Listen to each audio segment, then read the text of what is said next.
ગીર સોમનાથ જિલ્લો હવે સોમનાથ મહાદેવ મંદિર, મત્સ્ય ઉદ્યોગ અને મોટા ઔદ્યોગિક એકમોની સાથે ફિલ્મ જગતના નકશા પર પણ ચમકવા જઈ રહ્યો છે. જિલ્લામાં સૌપ્રથમ વખત બોલિવૂડને ટક્કર આપે તેવી ગુજરાતી ફિલ્મ વહેમનું નિર્માણ થઈ રહ્યું છે, જે હાલ લોકોમાં આકર્ષણનું કેન્દ્ર બની છે. થ્રિલર, સસ્પેન્સ, ઇમોશનલ અને એક્શન જેવા તત્વોથી ભરપૂર આ ફિલ્મ ગીર સોમનાથની પ્રથમ ફિલ્મ છે કે જેમાં સ્થાનિક વેરાવળના જ કલાકારો મુખ્ય ભૂમિકામાં જોવા મળશે. વેરાવળ, ગીર અને સોમનાથ જેવા રમણીય વિસ્તારોમાં શૂટિંગ થઈ રહેલી આ ફિલ્મનું વેરાવળ ખાતે ભવ્ય રીતે પોસ્ટર લોન્ચિંગ કરવામાં આવ્યું હતું, જેમાં ફિલ્મની સંપૂર્ણ ટીમ અને કલાકારો હાજર રહ્યા હતા. માત્ર પોસ્ટર બહાર પડતાની સાથે જ દર્શકોમાં ફિલ્મને લઈને ભારે ઉત્સુકતા જોવા મળી રહી છે. મારું નામ ચેતન મનસુખભાઈ મકવાણા. અમારી વહેમ મૂવી બની રહી છે, જેમનું 25% જેવું શૂટિંગ થઈ ગયું છે, જે હાલમાં અમે પ્રયત્ન કરી રહ્યા છીએ કે 2026 સુધીમાં એમનું લોન્ચિંગ થઈ જાય. જો કે પ્લાનિંગ હિસાબથી શૂટિંગ અને સ્કેડ્યુલ હિસાબથી હર વસ્તુ થઈ રહ્યું છે ટાઈમ ટુ ટાઈમ, બટ આવતો માહોલ વરસાદનો છે, સો એમાં થોડીક વિઘ્ન આવી શકે છે. અને અમારી જે વહેમ મૂવી છે એ વહેમ મૂવી એક પ્રકારનો એક એવો વહેમ છે, એવો થોટ છે જે હરેકના જીવનમાં હર દિવસે ચાલતો રહેતો હોય છે, જે આવતા દિવસોમાં તમે મૂવી જોશો તો વધારે તમને ખ્યાલ આવશે. અને જે ન્યૂઝમાં જે કંઈ તમે લોકો પ્રેસ કોન્ફરન્સ જે કંઈ થઈ રહ્યું છે એ બદલ હું બધા પ્રેસ કોન્ફરન્સનું કે બધા જે મારા મીડિયા ચેનલ છે એમનો બધાનું હું દિલથી સ્વાગત માનું છું, એમનો દિલથી અભિનંદન છે. હેલો, જય શ્રી કૃષ્ણ, જય સોમનાથ. હું Kajal Anjari, I am from Gir Somnath and Vahem મૂવીમાં હું મેન લીડનો કેરેક્ટર નિભાવું છું અને એમાં મારું નામ છે વિદ્યા.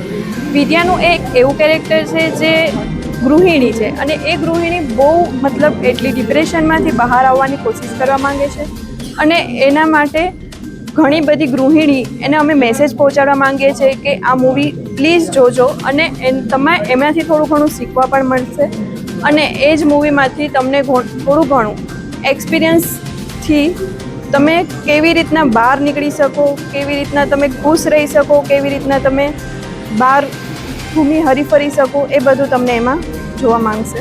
સો પ્લીઝ તમે આ મૂવી બધા જોવા જજો અને સપોર્ટ ફૂલ આપજો. Thank you. વહેમ પિક્ચરની સ્ટોરી લખવામાં મારે 1.5 થી 2 મહિના લાગેલા છે. એક સાયકોલોજીકલ પિક્ચર બનાવવી કે જેમાં એક કેરેક્ટર એવું હોય છે કે જે માનસિક રીતે સ્ટેબલ નથી હોતું અને એના સંસારિક જીવનમાં જે રીતે પ્રોબ્લેમ્સ ક્રિએટ થાય છે, એનું ખુશી, એનું હસવું, રડવું, આ તે જે કંઈ વોટેવર એમને જે એની ફિલિંગ્સ છે, અને ખાસ કરીને લેડીઝ લોકોની અને એમનું એક્સપ્રેશન્સ, એમનું જે લાઈફસ્ટાઈલ છે, વધારે એના ઉપર ફોકસ કરી અને એ બધી વસ્તુ નોટ કરી અને અમે આખી સ્ટોરી લખેલી છે. પ્લસ સાથે સાથે આમાં મેસેજ પણ છે, ઘણા બધા મેસેજીસ છે, એક નહીં ઘણા બધા મેસેજીસ છે. કઈ રીતે જીવવું, કઈ રીતે આપણે આપણી લાઈફને મેન્ટેન બેલેન્સિંગ કરી રાખવી, અને સાથે સાથે એક ખૂબ સરસ મેસેજ છે. પ્લસ સ્ટોરી, સ્ક્રીન પ્લે અને જે શું કહેવાય મ્યુઝિક સોંગ્સ જે અમે તૈયાર કરેલા છે બહુ ખૂબ સરસ છે અને પબ્લિકને ગમશે. આઈ હોપ કે જે વેરાવળની પબ્લિક છે, ખાસ કરીને મારી માનીતી લોકલાડીલી પબ્લિક વેરાવળ સોમનાથની અને ગીર સોમનાથ જિલ્લાની, એ અમને 100% સપોર્ટ કરશે અને અમારું મૂવી જોવા 100% જશે. પ્રોત્સાહન રહ્યું છે. સાથે સાથે ગુજરાતી ઇન્ડસ્ટ્રીમાં જે કોઈ પિક્ચરો હાલ અત્યારે જે માત્રાઓમાં આવી રહેલી છે, ખાસ કરીને અત્યારે આપણે જોઈએ તો 1 મહિનાની અંદર 7 થી 8 ગુજરાતી મૂવીના ટ્રેલર હોય છે, જેમાં કોમેડી હોય છે, એક્શન હોય છે, થ્રિલર હોય છે. અને આપણે સાથે સાથે આ પિક્ચર જે બનાવેલી છે એ તદ્દન અલગ વિષય પર બનાવેલી છે, અલગ વિષય છે અને I think so Gujarati movie, Gujarati industry 100% appreciate કરશે અમને. અને આ ટાઈપની મૂવી ગુજરાતી ઇન્ડસ્ટ્રીમાં અત્યાર સુધી આવેલી નથી.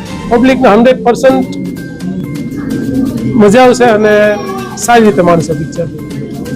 સસ્પેન્સ પણ અમે એવું રાખેલું છે જે ઘણું બધું છે, સસ્પેન્સ, એક્શન, થ્રિલર. ખાસ કરીને સસ્પેન્સ તો આ પિક્ચરનું બહુ ખતરનાક છે અને અમારા સાથે સાથે ચેતનભાઈ જે સ્ક્રિપ્ટ ઉપર કામ કર્યું છે, જેને જે ક્લાઇમેક્સ લખેલું છે એ બહુ ખૂબ સરસ છે અને પબ્લિકને 100% મજા આવશે. So I really hope Veraval Gir Somnath જનતાની પબ્લિકને વિનંતી કરીશ કે અમારું મૂવી જોઈએ અને અમારા મૂવીને સપોર્ટ કરે. Thank you very much. જય શ્રી કૃષ્ણ. મારું નામ તૃષાલ શામજીભાઈ જેઠવા છે. અને હું આજે આપણે ગીર સોમનાથમાં જે પ્રથમ વખત ફિલ્મ બની રહી છે વહેમ નામની, એમાં હું એઝ અ લીડ એક્ટર દાસનો કેરેક્ટર પ્લે કરી રહ્યો છું. અને આ એક સાયકોલોજીકલ થ્રિલર છે અને આવી ફિલ્મ તમે આઈ થિંક ગુજરાતી ઇન્ડસ્ટ્રીમાં જોઈ નહીં હોય. અને it's a really good story. એક માનસિક સિચ્યુએશન, માનસિક માઇન્ડસેટ ઉપર છે અને આ બધાને જોવી જોઈએ. અને બસ અમે અમારી રીતે મહેનત કરી રહ્યા છીએ અને ફિલ્મ જ્યારે રિલીઝ થાય ત્યારે તમે અમને પ્રેમ આપજો અને ફિલ્મને થિયેટરમાં જરૂર જોજો. Thank you. પ્રદીપ નિંબાર્કર સાથે વેરાવળ. હવે જુઓ દેશ દુનિયાની તમામ ખબરો તમારી આંગળીના ટેરવે. ઉઠાવો મોબાઈલ અને ગૂગલ પ્લે સ્ટોર પરથી ડાઉનલોડ કરો અમારી CN24 ન્યૂઝ મોબાઈલ એપ.